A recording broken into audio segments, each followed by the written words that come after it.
अस्सलाम वालेकुम students, FSc part 1 biology chapter number 8 का जो आज हमारा टॉपिक है वो है ड्यूटोमाइकोटा, जिसका दूसरा नाम क्या है? Imperfect fungi. अब बेटा मैंने आप लोगों को बताया था कि जो बाकी 3 ग्रुप्स हैं फंजाई के, यानी कि जाइगोमाइकोटा, एस्कोमाइकोटा और बसीडियोमाइकोटा, इनमें सेक्सुअल रिप्रोडक्शन भी होती है और एसेक्सुअल रिप्रोडक्शन भी होती है। लेकिन ये जो है हमारा फोर्थ मेजर ग्रुप जिसका नाम है ड्यूटोमाइकोटा, इनमें क्या होता है? सेक्सुअल रिप्रोडक्शन एब्सेंट होती है। ठीक है, अब हमने ये कहा है कि इसे हम कहते हैं इट्स अ हेटेरोजेनस ग्रुप, यानी कि इसमें डिफरेंट वैरायटी पाई जाती है फंजाई की। अब जिस तरह हम ये कह रहे थे कि कोई पर्टिकुलर ग्रुप है उसमें सिर्फ मशरूम्स हैं, किसी में सिर्फ पफ बॉल्स हैं, किसी में सिर्फ ट्रफल्स हैं, किसी में सिर्फ मोरल्स हैं, इनमें हम कहते हैं बहुत ज़्यादा वैरायटी होती है। अब हमने ये कहा है कि इसमें जो है ना, हमने कहा है कि बेटा जो मोस्ट ऑफ फंजाई होती है ना ड्यूटोमाइकोटा से जो बिलोंग करती हैं, उनकी सिमिलैरिटीज होती हैं जाइगोमाइकोटा से भी और बसीडियोमाइकोटा से भी। अब हम ये कहते हैं कि अगर जो है इम्परफेक्ट फंजाई यानी कि ड्यूटोमाइकोटा, पहले तो हमने ये कहा कि इनमें सेक्सुअल रिप्रोडक्शन क्या होती है? एब्सेंट होती है। लेकिन अगर क्या हो सेक्सुअल स्ट्रक्चर्स जो हैं ये इनमें ड्यूटोमाइकोटा में डिस्कवर हो जाए, तो हम कहते हैं कि फिर इनको इस हम ग्रुप में नहीं प्लेस कर सकते, बल्कि हमें किसी और ग्रुप में प्लेस करना पड़ेगा उनकी कैरेक्टरिस्टिक्स की बेस पर। अब बेटा जो बायोलॉजिस्ट हैं वो क्या कर रहे हैं?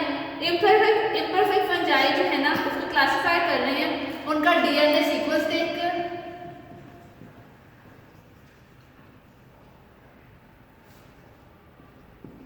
ताकि पता चल सके कि उनके स्ट्रक्चर में कौन कौन से पार्ट्स हैं। ठीक है, अच्छा बेटा नेक्स्ट जो मैंने लिखी हुई है टर्म वो है पैरासेक्सुअलिटी। ये आपका साइड पैच है और ये बहुत ज़्यादा इंपॉर्टेंट है, ऐसा पेपर में भी आता है।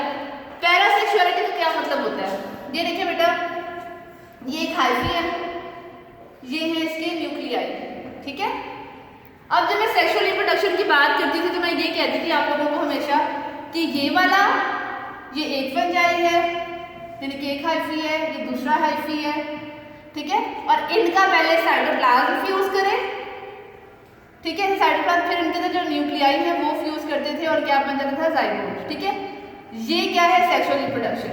लेकिन मैं आपको ये टर्म बता रही हूँ पैरासेक्सुअलिटी। पैरासेक्सुअलिटी में क्या होता है कि एक हाइफी है, सेप्टेट हाइफी। ठीक है, उसके जो न्यूक्लियाई हैं, अगर पहले से पहले क्या होगा? प्लाज्मोगैमी होगी, तो क्या होगा? इनका साइटोप्लाज्म फ्यूज कर गया, ये प्लाज्मोगैमी होगी। उसके बाद एक ही हाइफी के डिफरेंट न्यूक्लियाई अगर आपस में सेगमेंट एक्सचेंज करें, यहाँ 2 अलग अलग हाइफी थे, इनकी पहले प्लाज्मोगैमी हुई, बाद में क्या हुई? कैरियोगैमी हुई। यहाँ हमने कहा है सिंगल हाइफी है, अगर उसके ही जेनेटिक मटेरियल के दरमियान मटेरियल एक्सचेंज हो, यानी कि उसी के अगर न्यूक्लियाई फ्यूज करें, तो इसी टर्म को क्या कहते हैं हम? पैरासेक्सुअल। ठीक है, इसकी जो बेटा एग्जांपल्स हैं फंजाई की हमारे पास ड्यूटोमाइकोटा की, एक एग्जांपल में सबसे पहली एग्जांपल है पेनिसिलियम।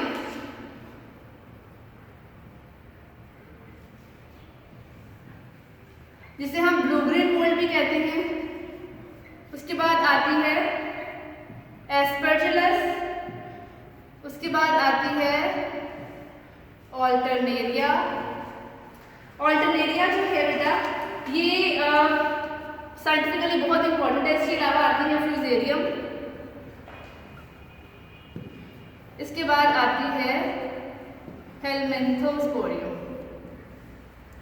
ये क्या है? ये सारी ड्यूटोमाइकोटा की टाइप्स हैं। ठीक है, अब हमने ये कहा है कि ये सारे वो हैं जो इकोलॉजिकली बहुत इंपॉर्टेंट है। ऑल्टरनेरिया, फ्यूजेरियम, हेलमिंथोस्पोरियम स्पेसिफिकली, इसके अलावा एस्परजिलस भी और पेनिसिलियम। अब बेटा थोड़ा सा हम पढ़ते हैं पेनिसिलियम के बारे में।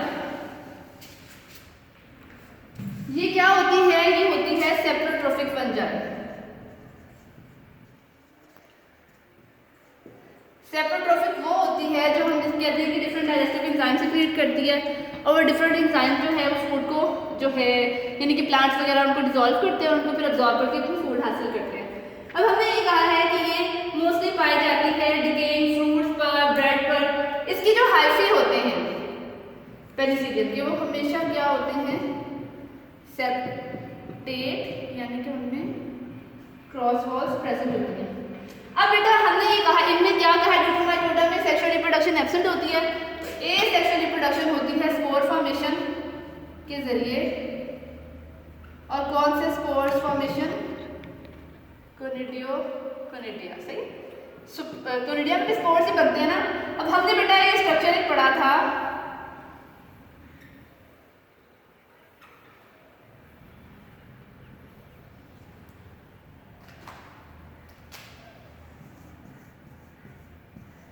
ये क्लस्टर्स के फॉर्म में जो ब्रांचिंग हुई होती है ये हैं कोनिडियोस्पोर्स। ये जो स्ट्रक्चर है इसे कहते हैं कोनिडियोफोर। स्पेशलाइज्ड ब्रांचिंग सिस्टम होता है, उन ब्रांचेस के ऊपर क्या बनते हैं, स्पोर्स। इन स्पोर्स का नाम क्या है, कोनिडियोस्पोर्स। मैंने कहा कि इनमें जो एसेक्सुअल रिप्रोडक्शन होती है किसके थ्रू होती है, कोनिडिया के थ्रू होती है। अब बेटा हम ये कहते हैं कि ये जो होते हैं कोनिडिया, ये ब्लू ग्रीन कलर देते हैं,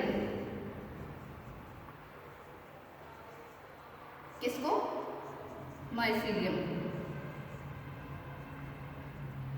अब बेटा ये जो है हमने कहा ये क्या है, कोनिडियोस्पोर्स हैं। अब आपको पता है मैंने कहा था कि ये वाटर के जरिए डिस्पर्स नहीं होते बल्कि एयर के जरिए डिस्पर्स होते हैं। यानी कि एयर ये अगर गिरेगा, ये देखिए यहाँ पर है, इससे डिटैच होगा, किसी सूटेबल जगह पे गिरेगा, फेवरेबल जब इसे कंडीशन मिलेगी तो ये न्यू माइसीलियम बना देगा। बेटा हमारे क्लासिफिकेशन ऑफ फंजाई का ये लास्ट टॉपिक था, ड्यूटोमाइकोटा। अब जो नेक्स्ट है वो है लेयर एडेप्टेशन ऑफ फंजाई। ये आपके सिलेबस में नहीं है तो हम नेक्स्ट पढ़ते हैं वो है इंपॉर्टेंस ऑफ फंजाई, और उसमें सबसे पहले हम पढ़ते हैं इकोलॉजिकल इंपॉर्टेंस। अब इकोलॉजिकल इंपॉर्टेंस में फर्स्ट पॉइंट जो है वो क्या है, रीसाइक्लिंग। ठीक है, आपको ये तो पता है बेटा कि डिकम्पोजर्स होते हैं फंजाई जो है, इसके अलावा ये सिम्बायोट्स भी होते हैं, यानी कि डिफरेंट ऑर्गेनिज्म से ये एसोसिएशन बना के रहते हैं। अब मैंने यहाँ लिखा रीसाइक्लिंग, तो ये जो होती है फंजाई, डिकम्पोजिंग फंजाई जो है ये रीसाइक्लिंग कराते हैं न्यूट्रिएंट्स की,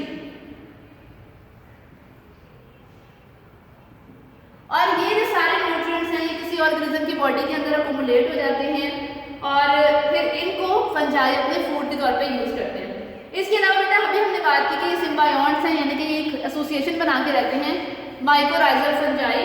इसमें हम क्या कहते हैं कि ये प्लांट की ग्रोथ को इंक्रीज करने में बहुत अच्छा रोल प्ले करता है।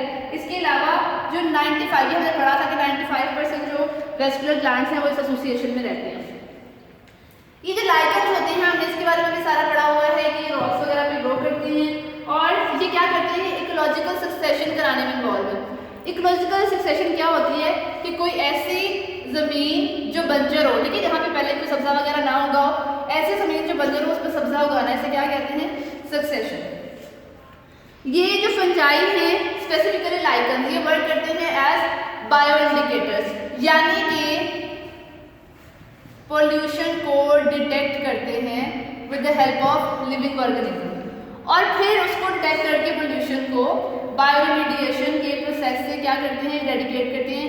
यानी कि बायोरिमेडिएशन क्या होती है, elimination of environmental pollutants with the help of living organism, ये क्या है, बायोरिमेडिएशन।